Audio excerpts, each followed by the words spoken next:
Good afternoon বন্ধুরা, কেমন আছেন সবাই? আমি মমিতা, আর মমিতাস ডায়েরির আরও একটি ব্লগে আপনাদের সবাইকে খুব খুব খুব ওয়েলকাম। আগের ব্লগেই বলেছিলাম তোজো আর সৌগতর জন্মদিন হয়ে গেল, তোজোর পার্টিটা বাকি থাকলো। তবে বাইরে কোথাও নয়, জানেন তো, বাড়িতেই ছোট্ট করে ওর কিছু বন্ধুদের নিয়ে। যেহেতু জন্মদিন তার 23 তারিখ বুধবার পড়ে গিয়েছিল, তাই সপ্তাহের মাঝে আর ডাকিনি। সেই জন্য শনিবার 26 তারিখে আমরা ঠিক করলাম ওর বন্ধুদের ডাকবো। আর এই যে দেখুন, তার জন্যই আমি সবকিছু নিয়ে বসে গেছি। দুপুর 1:30 কিন্তু বেজে গেছে, আর সৌগত বাচ্চাদের নিয়ে দুপুরের ঘুম দিতে চলে গেছে। আসলে আজকে তাড়াতাড়ি সবার লাঞ্চ করিয়ে দিয়েছিলাম, আর সৌগতকে বললাম বাচ্চাদের নিয়ে ঘুমাতে যাও, তবেই আমি এগুলো সাজাতে পারবো। আর ওরা শুতে যেতেই আমি নিয়ে বসে গেছি। তবে জানেন তো, তোজো কিন্তু ঘুমায়নি। ও শুয়ে শুয়ে এইসবই ভেবে চলেছে মা কি কি সাজাচ্ছে। মাঝে মধ্যেই টয়লেট যাওয়ার নাম করে ঘর থেকে বেরিয়ে আসছে। আর এই যে যেগুলো দেখলেন, এগুলো না আমি অ্যামাজন থেকে আনিয়েছি।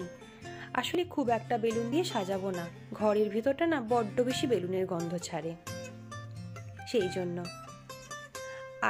জন্য একটু কম করেই আমি অ্যামাজন থেকে কিছু কিছু জিনিস আনিয়েছি। তোজোর খুব ইচ্ছা ছিল যে কার থিমে ওর সব কিছু হবে, ডেকোরেশন, কেক। তো সেই অনুযায়ী আমি সব কিছু আনিয়েছি আর কেকও অর্ডার দিয়েছি। তবে জানেন তো, একটুখানি দেখতে হলো, এইটুকু সাজাতেই আমার গোটা দুপুর লেগে গেল। ঘরে না সেরকম ভাবে কোনো জায়গা নেই সাজানোর, মানে এই কেক কাটিং করার জন্য। এই শোকেসটা ছিল, তাই ভাবলাম এইখানটাতেই করে দিই। শোকেসটাকে ঢাকা দিয়ে এখানটাতেই কেক কাটিং করাবো। এই যে কার্টেনগুলো আনিয়েছিলাম অ্যামাজন থেকেই। কার্টেনটা তো নর্মাল ছিল গোল্ডেন কালারের, তবে বাকি বেলুনসগুলো সবই কিন্তু কার থিমে। এই সিঁড়িটাতে উঠে লাগাতে এইসবগুলো ভয়ও লাগছে, কিন্তু কি করব, এগুলো তো করতেই হবে। সৌগত উঠে এলে আবার দুটোই উঠে পড়বে, তো সেই জন্য আমাকে একাকি এগুলো সব করতে হচ্ছে। আজকে সন্ধেবেলা কিছু বাচ্চাকে ডেকেছি, বললামই তো, ওই ধরুন 15-16টা বাচ্চা হবে। আবার কিছু ছোট বাচ্চাও আছে, তার মায়েরাও আছে। আর সন্ধেবেলা স্ন্যাক্সের ব্যবস্থা করেছি, সাথে তো কেক আছেই। তবে জানেন তো, স্ন্যাক্স আমি খুব একটা বাইরে থেকে কিছু আনাচ্ছি না। মানে সোসাইটির ভেতরেই আমার এক দিদি থাকে, মানে এখানে উনি বাড়িতেই কেক বানাতেন। এখন উনি যদিও দোকান খুলে ফেলেছেন, তো বরাবরই আমি ওনার থেকে এই কেকটা নিই। আর এবারে স্ন্যাক্সটাও আমি ওনার থেকেই আনাচ্ছি। তো সন্ধে হলে 6টা-6:30টার দিকে উনি সব কিছু পাঠিয়ে দেবেন। দেখুন, আপনাদের সঙ্গে গল্প করতে করতে আমার সাজানো হয়ে গেছে। দেখুন তো কেমন লাগছে। দাঁড়ান ভালো করে দেখাই। এই যে দেখছেন, হ্যাপি বার্থডে ব্যানারটাও কিন্তু কার থিমেই আছে। সবগুলোতেই কিন্তু গাড়ির ছবি।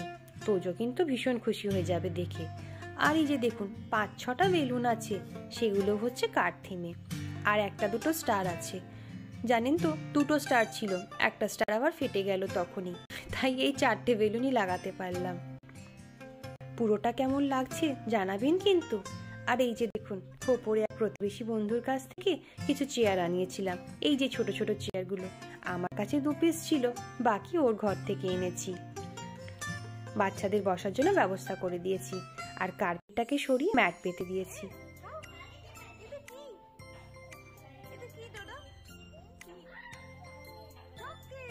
দেখছেন, সবাই কিন্তু এসে গেছে সন্ধে হতেই।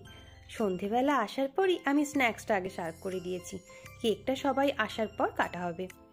স্ন্যাক্সে ছিল ডোনাটস, পিৎজা আর চকো পপস, আর একটা করে মাজা। বাচ্চারা কিন্তু খুব এনজয় করে খাচ্ছিল। তবে কতক্ষণ এরা যে এভাবে বসে বসে থাকবে, সেটাই আমি ভাবছি।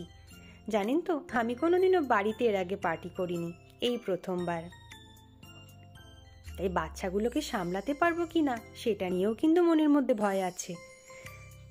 তবে জানেন তো, বাচ্চারা বেশ মজা করছে।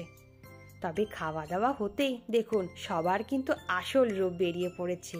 মারামারি, ঝাঁপাঝাঁপি, লাফালাফি সবই কিন্তু শুরু হয়ে গেছে। আর যা হয়, সব কটা বন্ধু একই বয়সের একসঙ্গে পড়লে যা হয়। তবে জানেন তো, এই রোমা হেও মেসি হতে থাকে। এ অনেক চেষ্টা করছিল বাচ্চাগুলোকে বসিয়ে কিছু একটা গেম খেলানোর। মানে আমরা সেরকমই প্ল্যান করে রেখেছিলাম যে বাচ্চাগুলোকে বসিয়ে একটা কোনো কিন্তু লাস্ট অবধি আমাদের কোনো প্ল্যানই কোনো কাজ হলো না। বাচ্চাগুলোকে 2-3 মিনিটও একসাথে বসানো গেল না। সব কটা বসলে কেউ না কেউ লাফালাফি করেই চলেছে। তারপর দেখুন, রুমা কিন্তু ট্রাই করেই যাচ্ছিল বাচ্চাগুলোকে একটু ব্যস্ত রাখার, কিন্তু দেখছেন মারামারি লাফালাফি ওদের কিন্তু চলছেই। তবে তোজো জানেন তো আজকে সব থেকে বেশি শান্ত ছিল মনে হলো। ও আসলে একটু ঘাবড়ে গিয়েছিল যে এত জনে মিলে করছেটা কি। অনেকেই এসে গেছে, আর কিছু জন আসা বাকি আছে, তারপরই কেক কাটিং করে ফেলবো। এখন এখানে সবাই বলছে তাড়াতাড়ি কেক কাটিং করে ফেল। এই যে দেখুন কার থিমে কেকটা কেমন হয়েছে দেখুন তো। আর বাচ্চাগুলোকে দাঁড়িয়ে চেষ্টা করলাম কয়েকটা ফটো তোলার, কিন্তু ঠিকঠাক ফটো একটাও তুলতে পারলাম না। চলুন এবার তাড়াতাড়ি কেক কাটিংটা করে নেওয়া হোক। তবে বাচ্চাগুলোর কিন্তু আর তর্স হইছে না কেক কাটিং এর জন্য। কতক্ষণ কেকটাকে আস্ত রাখতে পারবো সেটাই হচ্ছে দেখার। এই ব্যাপারে সব থেকে বেশি ডোডোই খেয়ে চলেছে জানেন তো।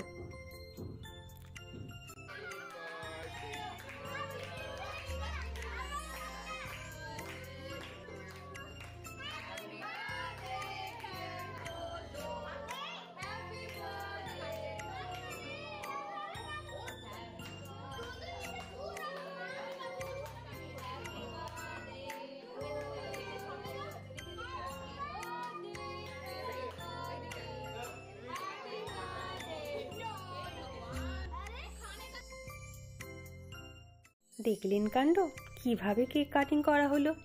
কেক কাটিং এর সাথে সাথে সবাই কিন্তু যে যার পছন্দের জিনিস তুলে নিয়েছে। আর ওই কারগুলো দিয়ে কেকটা তো আমি এখানে আনিনি, ওটা ভেতরেই ফটো তুলে কারগুলোকে নামিয়ে রেখে কেকটা আনিয়েছিলাম। চলুন একটু একটু করে সবাইকে কেক খাইয়ে দিই, তারপর রান্নাঘরে নিয়ে যাব, কেকটাকে ভালো করে কেটে সবাইকে প্লেটে করে দেব। তবে তার সঙ্গে কিছু তো ফটো তুলতেই হয় বলুন। চলুন কিছু ফটো তুলে নেওয়া যাক এবার। অনেক কষ্টে সবাই দাঁড়ালাম, দাঁড়িয়ে কিছু ফটো তুললাম। তবে নিচে দেখুন বাচ্চাগুলোকে, ওরা কিন্তু কেউই ক্যামেরার দিকে তাকাচ্ছে না, ওরা সবাই কেক খেতেই ব্যস্ত। আর এই যে দেখুন কেকের একটা একটা পিস আস্তে আস্তে সবার হাতে চলে আসছে।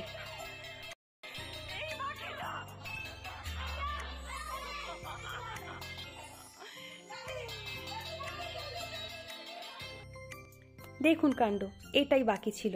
লাস্ট অব্দি রুমা থালা বাজাতে শুরু করলো বাচ্চাগুলোকে বসানোর জন্য, তাও কিন্তু শেষ রক্ষা হলো না। তবে সব কিছুর মধ্যে আনন্দটা কিন্তু ব্যাপক হলো। সবাই চলে যাওয়ার পর এবার আর কি, তোজো ডোডো গাড়ি নিয়ে খেলতে ব্যস্ত। আর এদিকে দেখুন এই পুচকে দুটো এখানে বসে এবার ভাবছে, বাবা এতক্ষণে বাড়িটা শান্ত হলো, এখন আর কোনো ঝামেলা নেই, এবার চুপচাপ রাত্রেবেলা ডিনার করতে হবে আর শুয়ে পড়তে হবে। এরপরই হঠাৎ মনে পড়লো আমাদের চারজনের তো একটা ফটোও তোলা হয়নি। তারপর অনন্যা আমাদের চারজনের ফটো তুলে দিল।